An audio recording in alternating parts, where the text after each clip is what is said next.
Opinions differ on what makes a good car, says car tester Matas Kurat. Some people prefer two-door models because of their aesthetic and flowing forms, but then they choose a station wagon or a sedan simply because they're more practical. Manufacturers have been trying to span the gulf between ideal and reality for years, coming up with examples like VW's Passat CC, the Mercedes-Benz CLS, and the Audi A5 Sportback, the five-door variety of the A5 Coupe. That's the car he's putting through its paces today.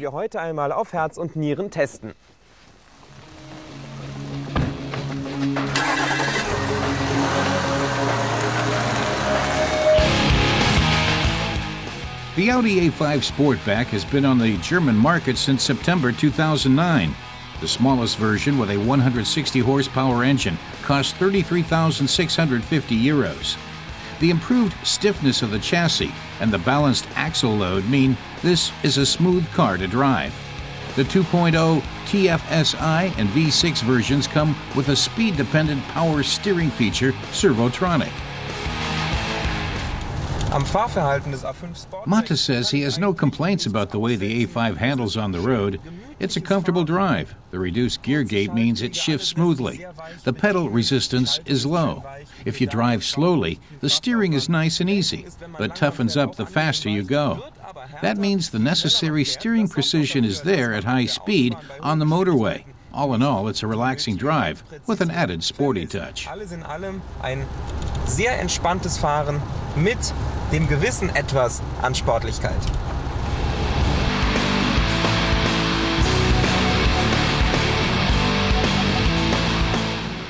There are three versions of the Audi A5 with different engines and gears. There's a manual 6-gear version, the 7-gear S-Tronic, or the automatic continuous variable transmission.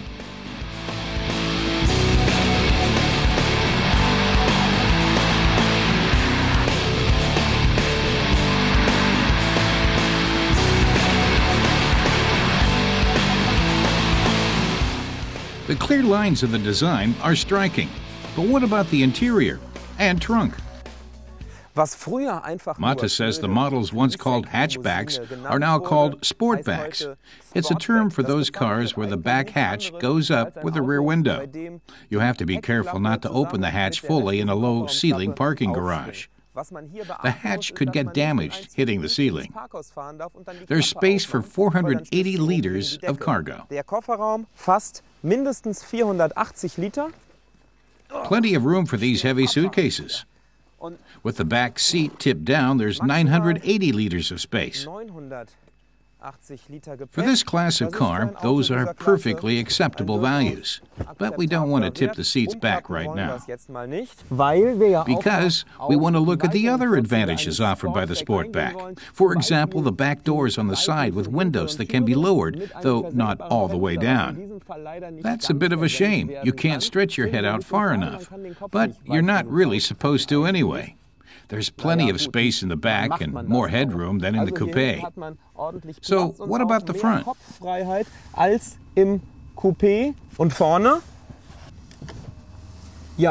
Matas says the front seats are always the best part of a car, especially around the steering wheel. Closing the hatch, he sets off. Dankeschön. Tschüss.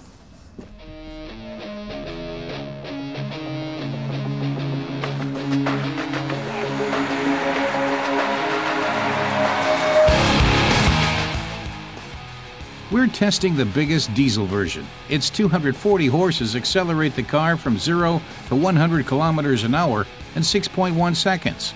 Top speed is 250. Not easy achieving the official average consumption of 6.6 liters per 100 kilometers at that rate. In our test, consumption panned out at under 8 liters, but given the performance, that's an acceptable result. The interior is convincing, though.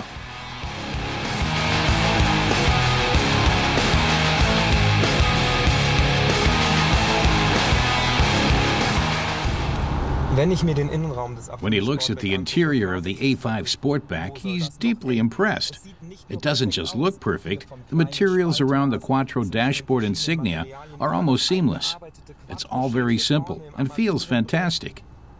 The materials used in the cockpit are just one example. Zum Beispiel hier das verwendete Material im Cockpit. The A5's technical features push this car closer to top-end status.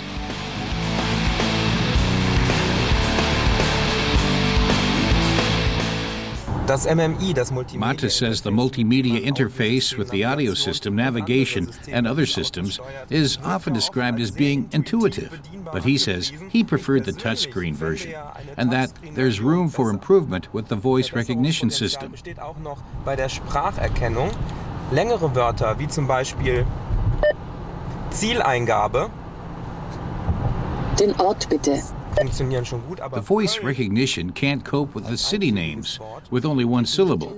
For example, the German name for the city of Cologne is Köln. That's one syllable, and the system can't understand it. Die Straße bitte. abbrechen. So, what's the overall verdict? Der Audi A5 Sportback ist sozusagen ein Wolf im Schafspelz.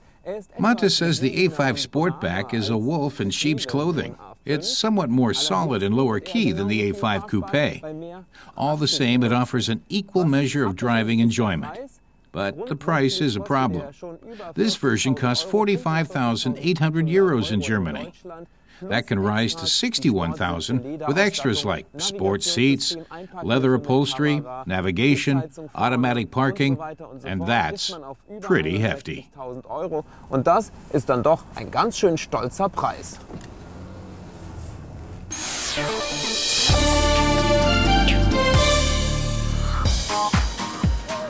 Since its introduction in 1998, the Smart has been one of the most successful city cars on the market. Even then, there was an electric-powered test version. Smart is now continuing this local emission-free mobility concept in its latest generation of models. Energy is stored in state-of-the-art lithium-ion batteries, which have more power and longer ranges than earlier models.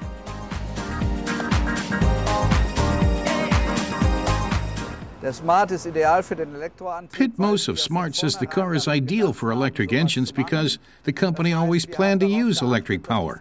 That means the architecture of the vehicle was always drawn up with electric drive in mind. If you take everything out of the car which is related to a gasoline engine, then you are left with a perfect square-shaped space for a really big battery. The engine, gears, power unit, and so on are located where they are in the gasoline model.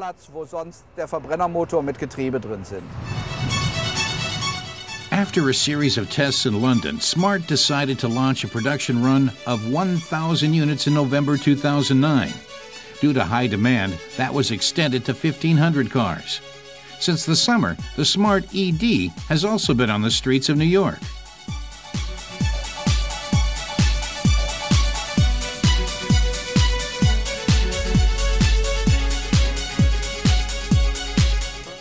The electric engine produces 27 horsepower and a peak torque of 120 Newton meters.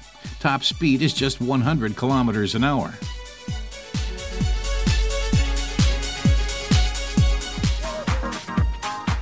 On the outside, there's little difference between the Smart ED and its conventional brethren, but the electric drive motto is emblazoned on the sides. The Smart is not completely green. It uses electricity from the power grid, which could be generated with solar or coal. Construction and disposal of the batteries can also harm the environment. A battery indicator replaces the tachometer and the clock on the dashboard. Range has increased to 135 kilometers from 100 kilometers in the earlier test models. Pitt Moos says people often ask him how long it takes for the battery to charge. He usually asks them in return how far they drive. If the answer is 30 to 40 kilometers, then the charge takes less than 3 hours. If the battery is completely flat, then 8 hours using the electric socket. That means the night is always long enough for recharging. Das heißt, die Nacht ist immer lang genug für einen Ladevorgang. This generation of production Smart EDs already meet most needs for everyday use, but work still needs to be done on infrastructure.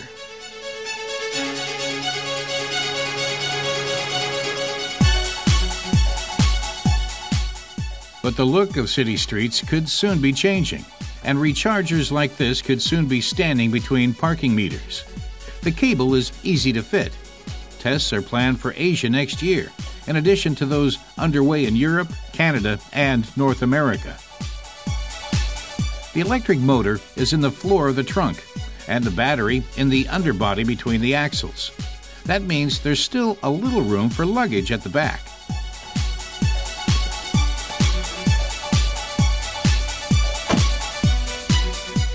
After 2 generations of test models, the 3rd generation Smart ED will be launched in 40 countries in 2012. The production run will be a lot larger, and the battery much improved.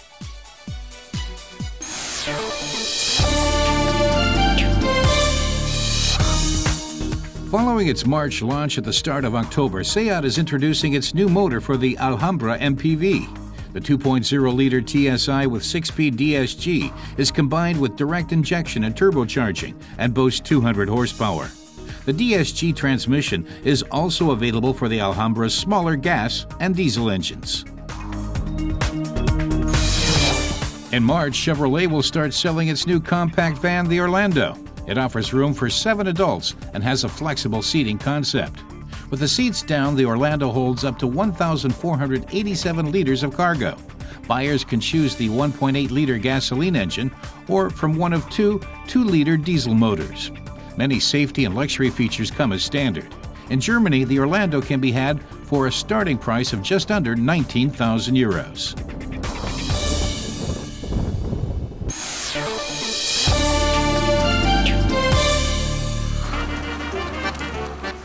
The Fiesta is a little car that's one of Ford's big success stories. Now in its 7th generation, the current model doesn't have much in common with its predecessors. The original Fiestas from 1976 didn't come with many frills, but that's all changed. Today's models don't just have more safety features, they also offer more driving pleasure.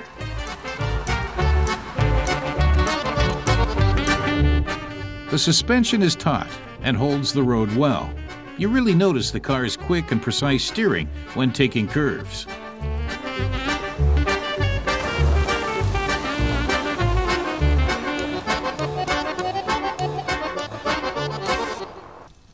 The newest Fiesta's looks are a product of Ford's kinetic design philosophy and give it a very dynamic appearance. These days, vehicles in the compact segment must offer more than just functionality. The dynamic impression is further emphasized by the sloping lines at the sides and the small rear spoiler on the roof.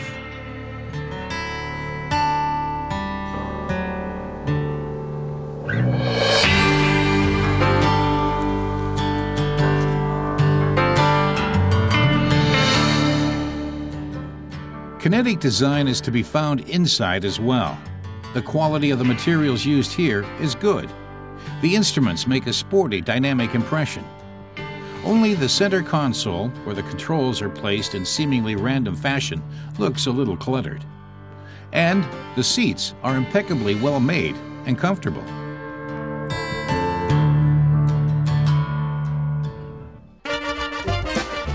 But to find out how comfy the seats really are, we need to take the car out for a spin. In spite of its taut suspension, passengers don't really feel the bumps in the road.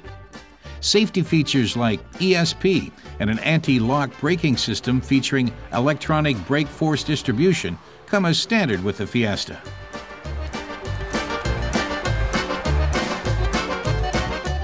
Now, let's take a look at the Fiesta's cargo space. The trunk boasts 295 liters of storage capacity, so 3 water bottle crates fit easily into the back without any tedious rearranging. Ford offers the Fiesta with a choice of 4 gasoline and 2 diesel engines, and then there's the low-emission Fiesta Econetic. Driven by a 1.6-liter diesel motor, the carmaker says it can go 100 kilometers on just 3.7 liters of fuel. Our test car comes with a 96-horsepower 1.4-liter gasoline engine. It powers the car from 0 to 100 in 12.2 seconds and to a maximum speed of 175 kilometers per hour. Our verdict? The Fiesta is a modern, fuel-efficient car whose dynamic design appeals to young and old alike.